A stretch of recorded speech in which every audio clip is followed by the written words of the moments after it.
Hello po guys, share ko lang po itong niluto ko pong manok, yung niregalo po ng kapatid ko, lalaki, sa birthday ng anak ko po.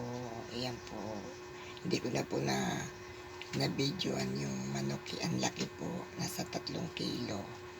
Ayan po, 45 days po yun. Ginawa ko po siyang adobo, yan po, adobo manok, tapos with patatas, yan.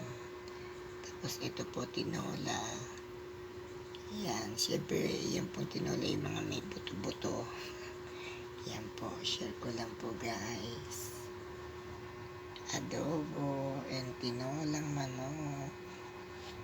Yan po, maraming salamat po sa panonood.